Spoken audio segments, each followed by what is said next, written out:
Y ahora tú y miles como tú, hablando de un lugar donde empezar.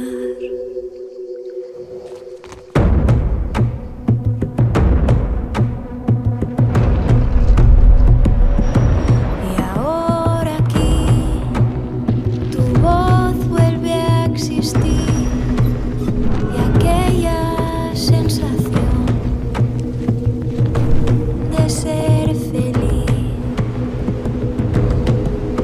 y un gesto de golpe para el tiempo junta ese dolor y lo aleja con el viento. Madre, aquí me tienes en tu inmensidad como una hija más.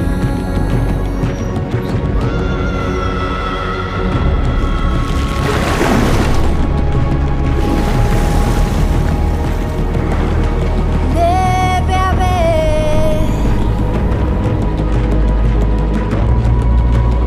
otra forma de vivir. Debe haber otra forma de vivir.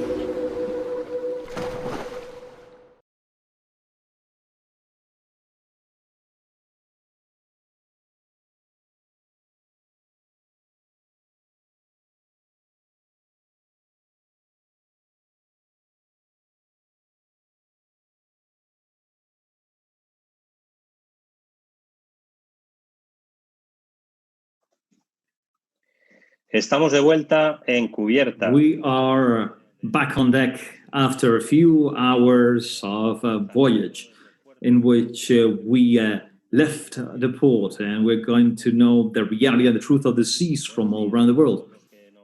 Good morning in case you're listening from the Americas, and good evening for those who are listening from Europe. In a few seconds, we're going to start an amazing debate with two persons who each in their area have proved for many years their constant and strong defending their ideas with an amazing ethics, with amazing ethics. They're both linked to the seas. So one of them is Enrique Sala. Since 2011, he was he's a resident explorer of National Geographic, which is the highest ranking position in National Geographic, and he's a director of the program PCCs. And as you know, they are getting the Shelton Award for their work in the defense of the seas. And well, he has been filming and recording and showing everybody the most amazing parts of the sea, beyond the social objectives they've got. They have also had amazing results, such as the decision of the government of Chile to create a maritime park for around over 150,000 square kilometers, or the government of Costa Rica. And thanks to their work near the island of Congo, they have decided to create another protected area, another reserve. Enrique is a researcher. It's a not usual researcher. He does not only research, but he has taken very seriously since he started the idea of expanding and sharing his knowledge around everything he researched. And his objective is to make sure that everybody is able to understand the reality of our seas. Quique Dacosta, well,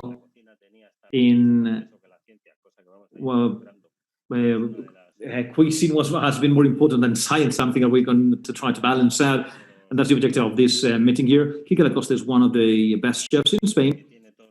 He has had and he has all the awards that you can get, including the 3 Michelin stars in the restaurant with his name, plus another 2 in the restaurant El Poblet that he owns. And well, of course, he inspires them philosophically, but he's got some colleagues. And Quique Dacosta is one of the self-trained chefs with one of the most personal and individual career. He's an innovator. He's been inventing while he sleeps. He's a self-made man. You know, are like some people in the US, they can be self-made as well. And well, he is in Denia, in the Mediterranean coast, which has probably he has probably provided Denia and the Mediterranean coast more than he's received from it. He's provided an amazing image to it, and also some amazing view on the products. And he has made everybody feel even more proud of the Mediterranean Sea. This year has been chosen the best entrepreneur in the cuisine business. And although he was born inland, he's called sweet and salt water in his veins.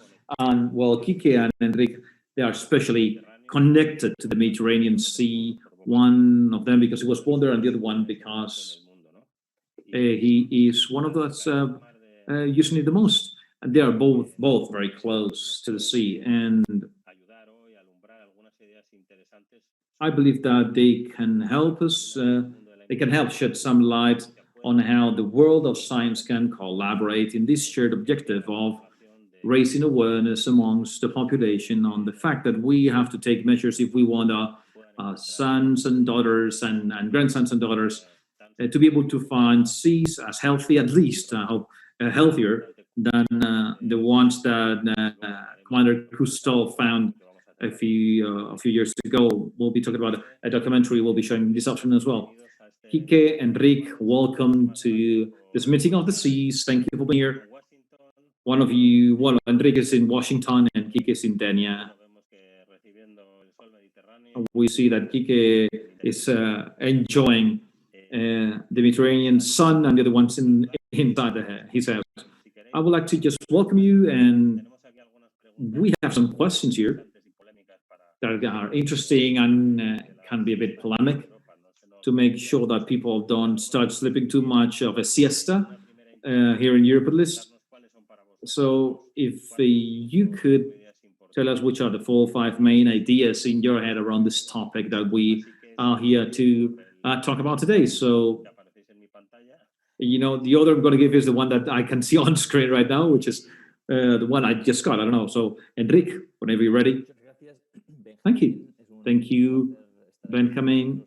It's a pleasure to be here with you and with Quique Dacosta. He is a true reference in the world Mediterranean food and cuisine. Is one of my heroes. So thank you for inviting me, and hello everybody, wherever you are.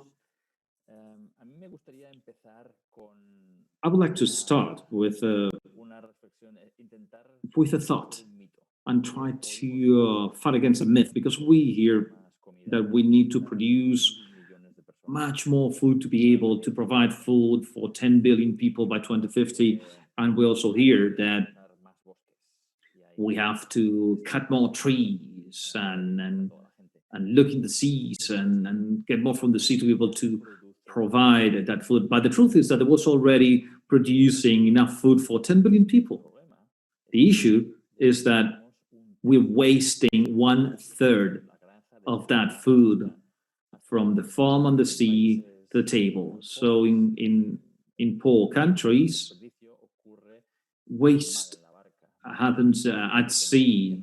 They haven't got enough in the boat. They haven't got enough technology or infrastructure to be able to do the conservation. In rich countries like the US, where I live in, most of the waste takes place in the fridge or on the table. People buy too much, and we waste a lot of food as well. So if we were able to use everything that's fished and everything that's produced in the farms, we would have enough food for everybody. We would not have that apparent need of having to go out there and fish more.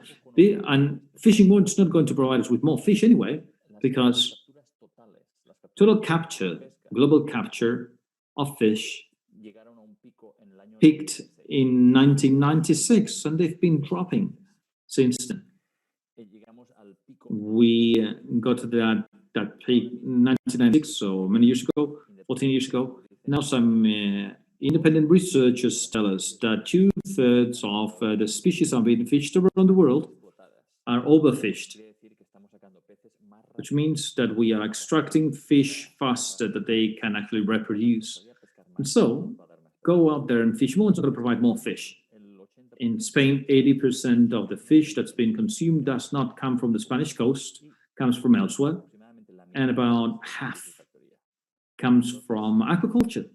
So some people might feel there's enough fish, it's not an issue, but it actually is an issue because we are exploiting the seas, and well, the fish farms in some cases are sustainable, in some others, like salmon, is not very sustainable. And from the health perspective, both from the fish health and the human health perspective, it's not the best solution. So I only wanted to start with that thought about what the research is saying. And I wanted to ask a question to Quique and everybody else. How can chefs help? Because I believe that chefs are a very important part of their solution, so we can keep on having fish in a sustainable way. Well, Enric, I'm taking notes, and your information is extremely clear. I don't know all those figures. It is also true that we live in a very comfortable society and we just do what the different sectors offer without thinking about many of the things that we should be thinking about. I have been quite fortunate, or very fortunate, because at the end of the day, the area in which I have had to develop my career is, and I realized this very early, it is so privileged that I only needed to use the things that were closer to me. It's also true that being involved in cuisine in the past 35 years, when I started cooking, cuisine did not take into account that proximity, especially if we were talking about Valencia and the east coast of Spain, because high cuisine came from France, and you could only achieve that level with those techniques and those products. It was the only way of well, luckily by the end of the 80s, early 90s, Spain started looking at itself and started looking at proximity products and the culture of taste and pantries. So when I was a young chef, I was quite naive and a bit of an explorer. I wanted to learn something about the area I hadn't been born in. I realized that I had an amazing product, and if I had no prejudice, I was going to be able to create a discourse or speech that was going to provide me an authenticity with which nobody had done cuisine before. And as a result, these products that were not as known as the other ones that people knew about were good enough to put on the table.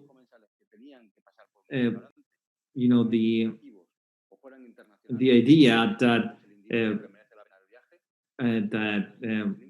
all my clients, all the people who sat around my table, were able to understand that they were in Spain, that they were in Valencia, and they were sitting in a restaurant in Denia. And it allowed me to be able to generate arguments that allowed me to find a relationship with the small producers, may them be farmers or fishers or bakers. So I could make them proud of the place they were living in without selling much, because I must say that thought that Benjamin was here with us before. We are probably, given our language, we feed a very small amount of people compared to big restaurants. However, the potential of telling this story from our kitchen, even in fish markets, with what we buy, some other fishmongers who are buying in that same fish market, they see that you are going after a product that's normally the one that most people want. So I think that's what we can do. So I'm very lucky because I have great produce and products around me. But that's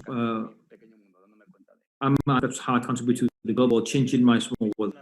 Enrique, I'm going to ask you a question as a journalist. How can we separate, I mean, the data that we get from FAO, from the United Nations, and they're an institution, but they don't have anything to do with the markets. They say that 2/3 of fisheries are sustainable. You're saying that it's only 1/3.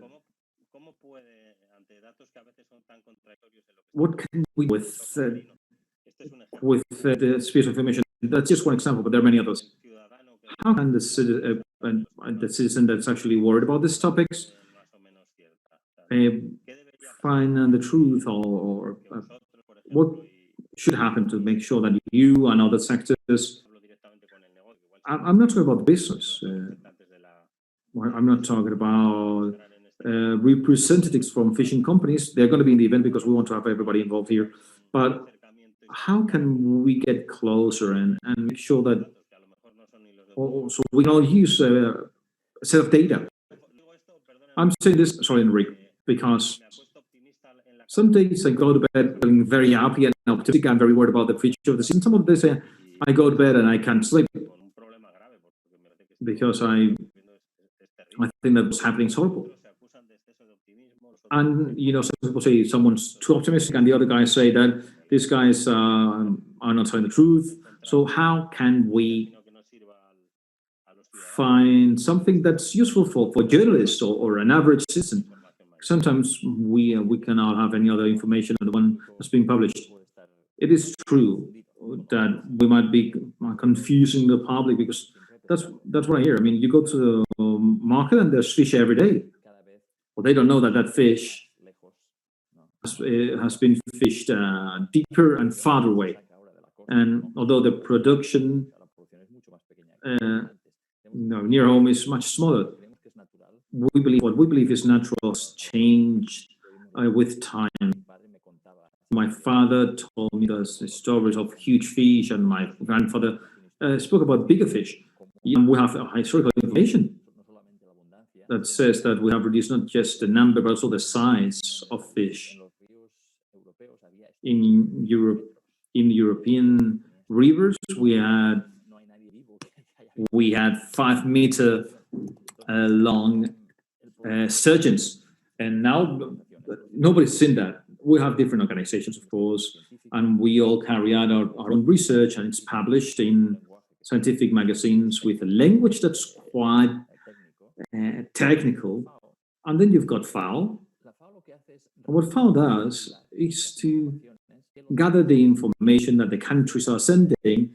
So most countries send incomplete information because there isn't much information about the small fisheries. Most of the information comes from industrial fisheries. But besides that, most of the countries report less than what they're actually fishing, partly because they haven't got enough information, and partly because many of the countries don't want to recognize that they are overfishing. So FAO has incomplete information. There's a team in the British Columbia, in Canada. They have carried out an analysis going to, and when as close to the fish market as they could, to reveal that data and have a more precise estimate of how much has been fished around the world. So FAO might tell you that capture has been constant. They say that we have fished 1/3 more than what's actually been reported, and fisheries are actually dropping numbers. So the journalist and the chef and the citizen, well, there's no way for them to know about all these topics, because we cannot be aware of all the different topics. So there is a need to have a place to share scientific information, and so everybody's able to understand what's happening with fisheries all around the world. And I don't know of any place like that. I think that's closer to that is a website from this colleagues in Canada that's called seaaroundus.org, the sea around us, and they've got statistics in which they share the statistics from FAO with their own estimates. That's the only way, because FAO is not doing that, but they do, and they allow people to see what the difference is. So, well, we hope in the future we're able to be a debate forum to improve all these things. Quique, it's up to you now to, and after that we will be talking about being more efficient producing food. Well, I basically believe that thought we are sharing right now, and I believe that cuisine in the past 40 years, quite probably since the 80s, I mean, we've been very close to science, looking for a conceptual advancement of cuisine. But it's also true that probably in the look of human beings, and we also understood that science, or we can use science not just to create a new texture, a new taste, or a new harmony, but a new way of cooking, and we can do something for the environment as well.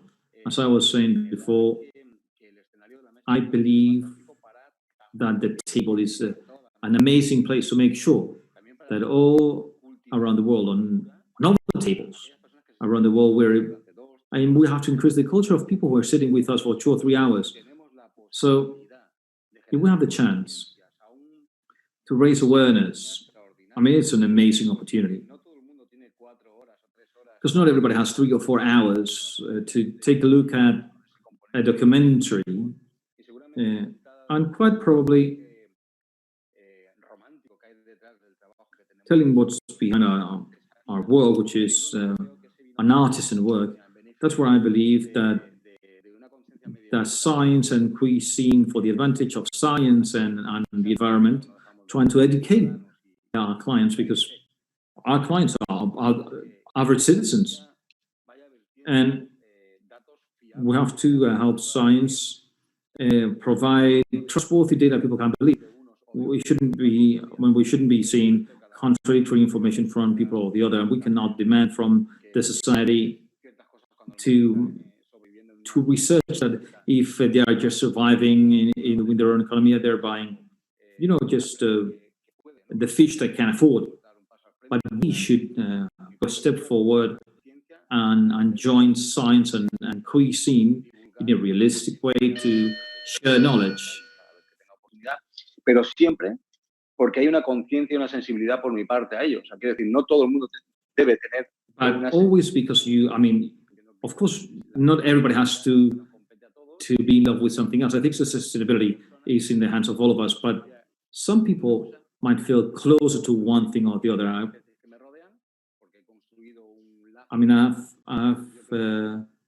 been, talking to some people, and science and cuisine together, but not just to create a new dish, but also to try to have the conservation of the seas and everything in them.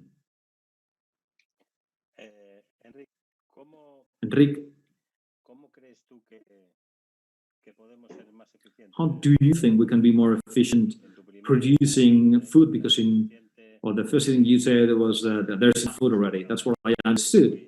If it was easy to distribute and it was good, well, that would probably be the solution. But the truth is that quite probably, in many cases, we also talk about the sustainability, not just of the seas, but also the sustainability of the millions of people who live and depend on the seas to make a living. So how can we be practical, and in 20, 30, 40 years' time, how can we make everything fit so does not require radical conservationist solutions that can actually be a disaster for many of these people who live off the seas, many of them in developing countries. Could we, in a certain period of time, to do something to save the oceans and not harm these populations? I do think that can be done. Right now, there's no balance. There's only 2.5% of the sea globally is protected from the sea. 2.5%, which means that you can fish in over 97% of the sea. But there's no balance here. It's biased. And the issue here, the issue with fishing is not conservation. The problem with fishing is overfishing. And we see that everywhere. I believe that the future of the seas is double. First, we have to stop the subsidies to industrial fishing that's destroying species and marine ecosystems. The governments of the world every year pay the fishing industries $22 billion to keep on carrying actions that are contributing to that overfishing. What we have to do is to redirect the subsidies from big corporations that take all the benefits and all the subsidies from governments, redirect those that aid to try to resurrect artisan fisheries so people can fish and eat local fish. So we can recover the culture of the small fisherman, where there's much more knowledge of natural history. There's a feeling of the environment instead of just continue with the things as absurd as, I mean, there are some boats that have 120 meters. They're 120 meters long. 120 meters long with those nets. Those nets you can get 12 747 jets. I mean the amount of marine life that's fished with them,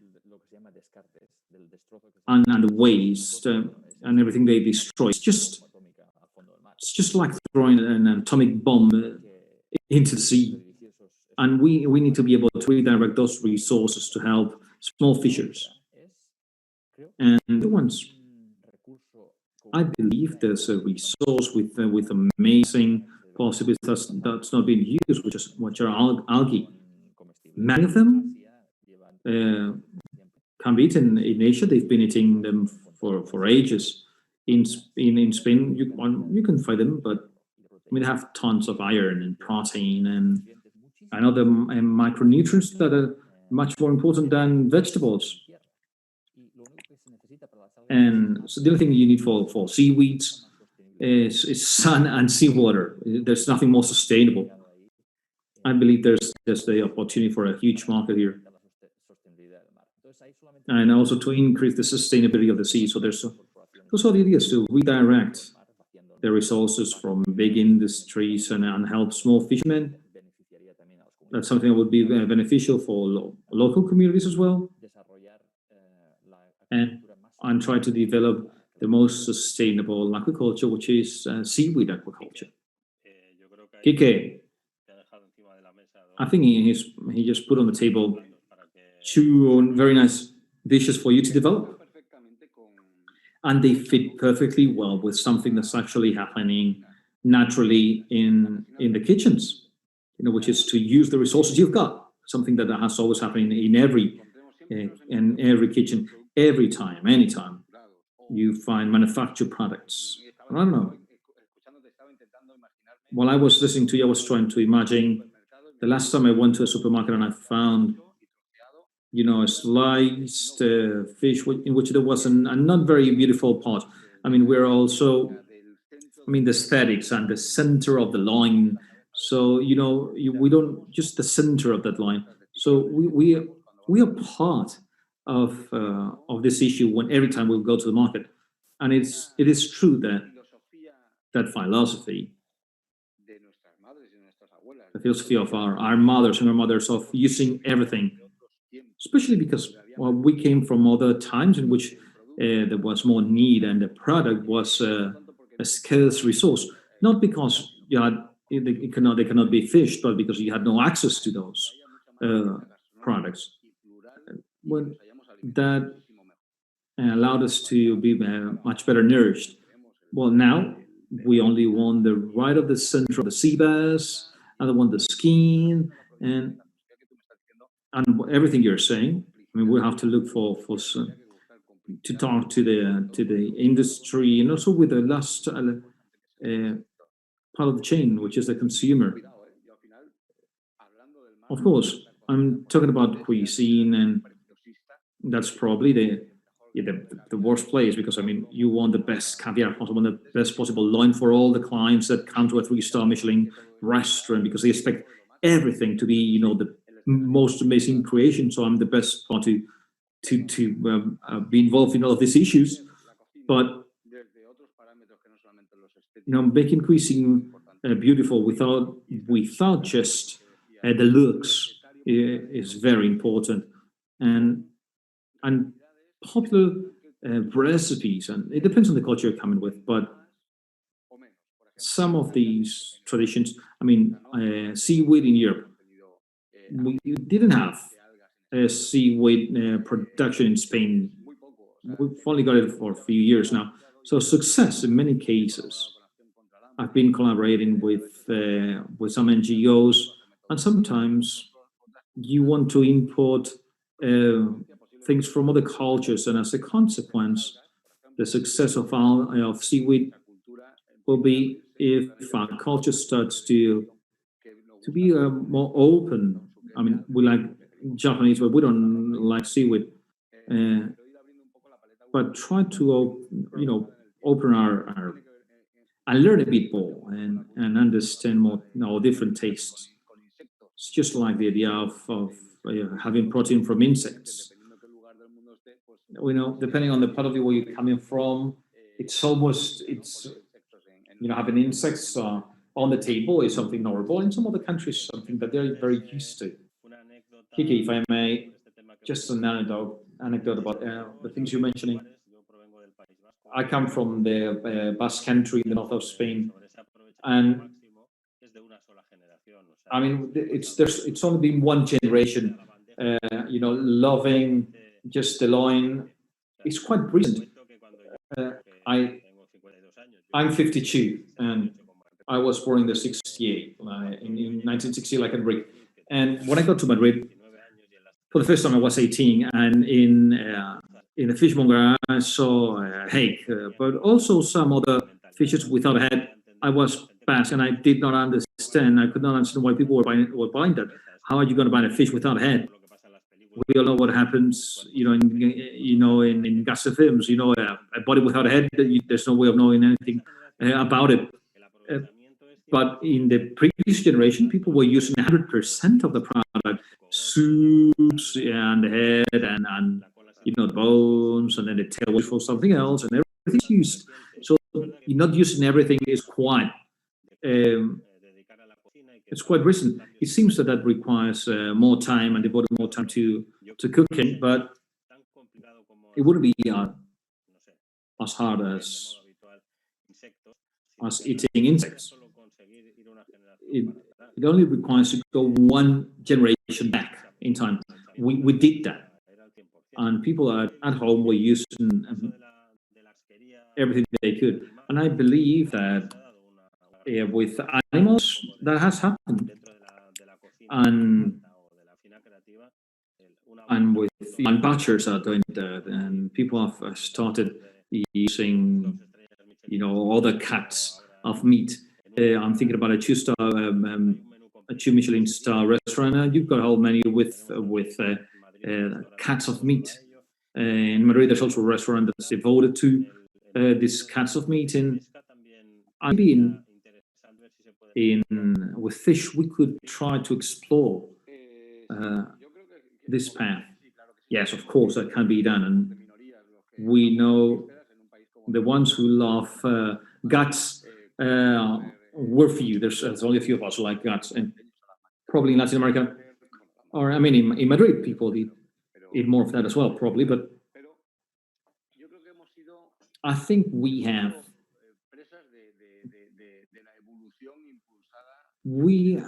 suffered the evolution of, also say, when you go to Madrid, you found fish without head, and which is already a trap because you have tons of information in it. You know, the eyes and the gills, and you're missing information about what they're coming from, what the fish coming from, and the following trap is that we haven't got enough time, and we like to find everything almost done because we leave, we haven't got enough time to cook. So we've fallen in the trap of that, of not understanding the beauty of products, because we only want the perfect tomato and the loin of the sea bass and the center of the sirloin steak, and so all those products that have been, transformed, and people don't have the ability or the time to fillet a whole fish, and they might be too big, and so we eat these things daily. But it can't be just if you only are going to eat the sirloin or that part of a cow that's for an animal that's 300 kilos or 400 kilos. It makes no sense, and that's part of the something we have to commit to. Scientists, chefs, consumers, and organizations as well, at every level. Enrique, with small or fishermen, small fisheries, and there are some initiatives. The latest one, the last law in Chile, parts of the coast have been awarded to communities of fishermen, and biodiversity has grown. And there are other tools. Do you know how this could be done, going beyond a generally? How can this be landed? Of course, there are many examples. There are many success stories. In the past 12 years, we've been working with governments and communities to create 22 reserves. Some of them in Antarctica, over 1 million square kilometers, so twice the size of the Iberian Peninsula. All of that's protected, but there's some smaller areas. There are examples in Chile or in some other countries. And what works is a combination between marine reserves, areas in which you cannot fish, to help species regenerate, and fishing policy, because the issue with the sea is, is a tragedy of the common. In most countries, there are no, the people from America can go fishing in Mallorca, but so there's no local laws. So what actually works is a combination of both things. In the areas in which it is not fished or you cannot fish, this might be a bit counterintuitive, but in the areas in which there's nobody's fishing, the mass of fish increase in average 600%. It's not only that the fishes are more abundant, but they're bigger and they produce many more eggs. So those are in reserves in which we're not fishing, help populate other areas, not far from where you're from, in the Columbres Islands. You cannot fish there. And fishermen, those who are authorized to fish lobsters, they're fishing in any other area. And given that lobsters in there are not only more abundant, but also bigger, lobsters escape to the outside of that area. Every year, fishermen are fishing 10% more, thanks to the reserve. If there was no reserve, they would, just like in other areas, there would be no lobster. So that combination of well-managed fishing and marine reserves has been the best solution and the most viable and feasible solution we have actually seen. Here in Denia, Benjamin knows this very well. We have the port of Denia all to all the San Antonio, and the story is very similar to what you're saying right now.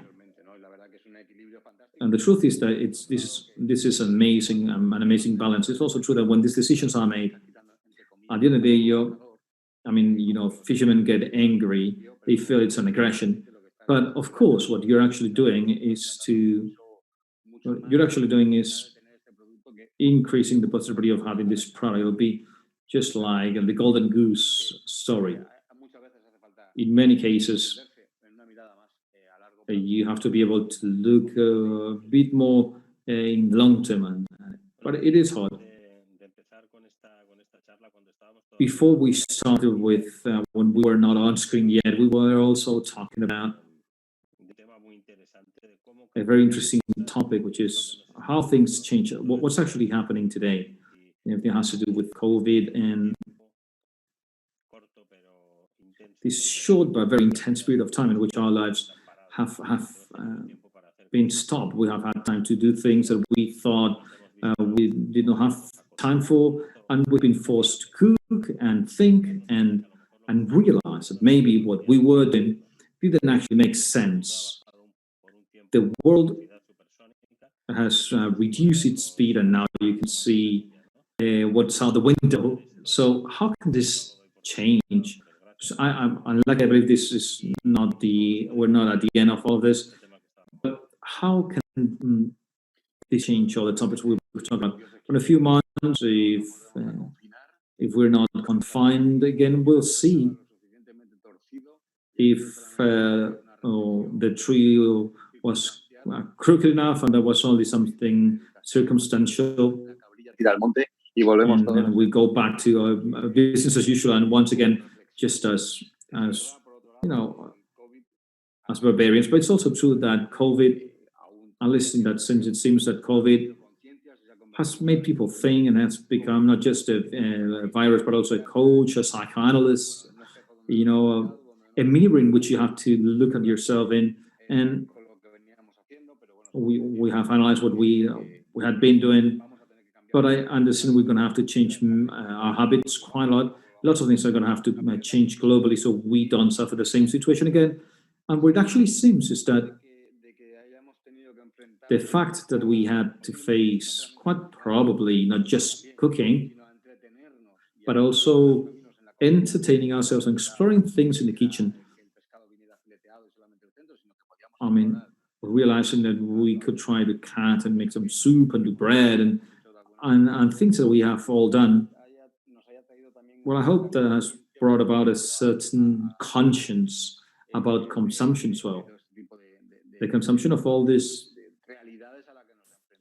and the realities we have to face. It's horrible that we need a virus. We've been so silly and irresponsible of not realizing what I was going to say lie, but it was actually us. But because we are in charge of, and we were taking our lives to that point. But well, if we have needed this to happen, when these 100 days in which we've been locked down in Spain, at least, I hope at least they've been people have used them to reflect and think, especially about what we do in life. When I started, besides making a living as a chef and having my own restaurant, when I started cooking and I realized that my contribution to cuisine went a bit beyond that, I only wanted to cook it a bit better than what I had seen before. If now we're able to, when we have to live this life, I hope in a long time, if we're able to live things a bit better than we found things, like, that's great. Some people might be because of COVID, some others because they have children and they want to live a better world for the children, just to leave as a legacy in the country and thinking about their land and the people who live in it. Amen. Completely agree with everything you said, and I actually hope people are able to appreciate. Well, you read this in the press constantly, and my friends tell me that people are appreciating small things a bit more. Some people here in Washington, D.C., on the rooftops, they have their small tomato plants and their herbs, and the friends I've been talking to, we have all decided. I mean, we were traveling in a lot, and we flew all around the world constantly for conferences. I'm not going to do that anymore. When there's a vaccine available, I believe that I'm going to buy a one-way ticket to Europe and together by train. No, but really, I think we have to be aware of the things that are truly essential and important in life, and that consumption culture, what's fashionable now, has to be used, and need tons of it. I believe we were wrong. Well, we're getting to the end. Just a couple questions for each of you, and we'll finish. We'll finish with each of the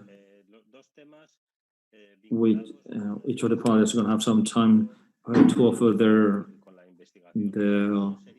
last speech. But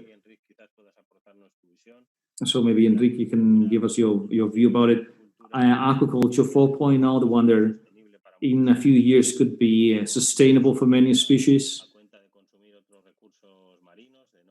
If the one that does not require to fish fishes to fish to feed other fish or feed other animals, although that seems to be reduced now. How believable do you think this thought is, on the one hand, and also fishes or protein or lab protein with stem cells to simulate the muscles of cows? There are 5 companies already that have lab products for the moment being, but brands are starting to be known. One of them is biotech, and there's some others. Some try to simulate meat from one specific species, some of the whitefish. For many of the uses given to fish, they could be good enough. What about this? How can these 2 lines contribute to or have an impact on the demand of captures? Or what do you think about carbon footprint? And well, I think agriculture is needed, most of it. In Asia, you've got natural aquaculture. You've got huge lagoons with seaweed eaten by the fish. The fish, fertilize seaweeds, and but then you've got aquaculture like salmon. In farms in which salmon, there are huge numbers of salmon, there's a ton of waste because you only sell the most beautiful parts of the salmon. They use antibiotics. It's a disaster for nature and for human beings. Because eating fish with that amount of antibiotics, probably not good. But there's a possibility to have aquaculture, sustainable aquaculture, so we don't have to kill fish to produce fish feed and feed all the fish. So throwing away fish that are good to eat to feed fishes that people prefer because those fish are fashionable. And I mean, and the cost, because I mean, the costs have to be very low so they can have a benefit, so those companies can have a benefit. That's the formula we have to change. We have to go towards local products and find the most sustainable way possible. And about protein, animal protein, or protein to replace beef, that'll be a great idea. In the US, 40% of the land is now used for cattle. 40% of the United States is used to raise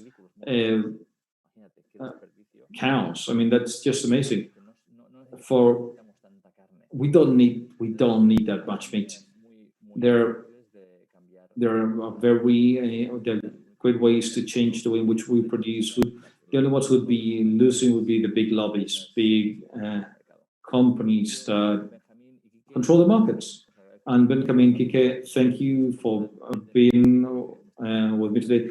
And luckily, I have to leave now. I have to talk about with Fox now because we have I have to explain why having a reserve in a place is not a very good idea. So I'm very sorry. Thank you. Well, thank you for being with us, Enrique, and good luck with Donald. Well, Quique, if you about these topics, cuisine and aquaculture, how does that fit in? Can't you imagine Quique Dacosta giving fish protein that it's not coming from an animal? Well, Benjamin, the truth is that sobre la mesa cuestiones que van más allá simplemente de si lo pones o no lo pones en un restaurante. If these things go beyond having them in Michelin-starred restaurants, but of course, I use what's local to build my discourse. But if we start talking about ethics, and 40% of the land in the United States is there to raise cattle. Well, and raise beef, and we have to take into account, the land and the amount of water used to have or to produce food to feed those animals. It's just protein for the sake of it. Sometimes I would prefer to have a protein shake than a bad meat stew or any other sort of dish that we don't actually need, and they're not desirable. I'm imagining a situation in which in real life you're driving, you're in the airport or things like that. You get tons of reasons for it, but I wouldn't mind if some or changing part of my my food for the benefit of the planet. I am open to it. Then we have a cuisine, and that's different. I believe that right now I hope that doesn't change with time, but I'm in an amazing environment, and we take very good care of our products, and it allows me to express my my cuisine with it. But I think we should try without. I now reason it because we should try to eat local food, non-processed, and let us cook it. Those are three very clear lines, easily developed, and that could be probably the three commandments for sustainable food. And what I wanted to announce is that when I talk about local products, it's also true that I don't want to be radical with localism, because all the countries in the world export and move around their countries or out of their borders products or creations. We could be talking about oil or wine or any processed food from our country, and we love to find our oil and our ham and all around the world. So I don't want to close the door to those things. And the culture I'm part of, which is the Mediterranean culture, that it's richer thanks to other cultures, and we are what we are thanks to that blending that has made it so peculiar. And that's the balance you have to try find in your life. Well, thank you, Quique, for this culture of being sensitive and sensible. And I think we all understood how we have to do things. We just run out of time, and I wanted to thank you for being here with us today and helping us think and reflect, and thank you for these ideas at home for all those of you watching from home. And well, in this meeting, and I believe that we all have the same final objectives, and the views about where we are a bit different, and I believe we all have to talk a bit more to see if we can have some middle ground. Yes, we are the last link in the chain, so we have a lot to say about it. Well, thank you, Quique, and we'll see you soon in Quique Dacosta. I hope things are going well since you've reopened, and I hope things continue to be very extremely good, not just during the summer, but also after the summer. So thank you, and we are going to the next presentation straight away. For all of you now, in a few minutes, we'll reconnect and take a look at some very special things. The first responsible fish restaurant in Chile. So